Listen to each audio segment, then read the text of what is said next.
Welcome back Sameeksha vlog. Friends, இது பார்த்தீங்கன்னா multi petal adenium pink with white. So இது வந்து இந்த அடினியத்தை பொறுத்த வரைக்கும் பார்த்தீங்கன்னா 1 ஃபீட் அப்படிங்கிறதே பெரிய விஷயம் தான். ரொம்ப ஷார்ட் டேர்ம்லேயே பூக்களில் வர ஆரம்பிச்சிடும். எப்போவுமே ஒரு சீடு வச்சு அந்த விதை வந்து நமக்கு க்ரோத் ஆகி வந்து 1 இயர் கழிச்சு தான் அடினியத்தில் பூக்கள் வர ஆரம்பிக்கும். இதில் வந்து 2 வெரைட்டி மல்டி பெட்டல் இருக்குது, சிங்கிள் பெட்டல் இருக்குது.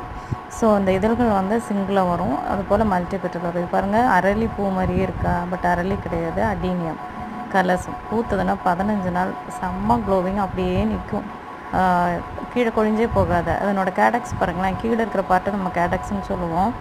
ஸோ ரொம்ப க்யூட்டாக. இது வந்து என்னோடய கண்டெய்னர் உடஞ்சி போச்சு, அதை மாற்றி வைக்க வேணாம், இப்போ சீசன் அப்படிங்கிறனால நான் அப்படியே வச்சுருக்கேன். பார்த்திங்கன்னா அப்படியே ரோஸ், இந்த அது என்ன பன்னீர் ரோஸ் இருக்குல்ல, ஸோ அதே மாதிரியே தான் இருக்கும் அது பார்க்குறக்கு.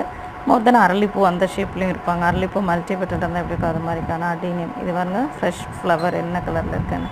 நாட்கள் ஆக ஆக அதனோட கலர் வந்து அப்படியே பேலாகி பிங்க் கலரில் வர ஆரம்பிச்சிடும், லைட் பிங்க்கில். ஸோ இதுக்கு 15 நாள், மோர் தென் 20 நாளெல்லாம் அப்படியே நிற்கும் பாருங்கள். அந்த மாதிரி ஒரு ஃப்ளவரை, ரொம்ப அட்ராக்டிவான ஒரு அடீனியம்.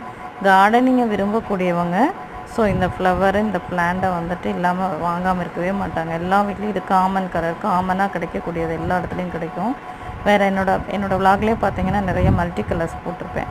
அது ரெண்டு டிஃப்ரெண்ட்டாக இருக்கும். இதை மெயின்டைன் பண்ணுறது ரொம்ப ரொம்ப ஈஸி. தண்ணி ஊற்றிட்டே இருக்கணுங்கிறது இல்லை, 15 நாளுக்கு ஒருக்கா தண்ணி ஊற்றினா போதும். 15 days ஒன்ஸு ஃபெர்டிலைசர் கொடுக்குறோம், அவ்வளோதான். இருக்குது வேறு எதுவுமே இல்லை. நல்லா டைரக்ட் சன் வெளிச்சம் வந்து நமக்கு இதுக்கு கிடைக்கணும்.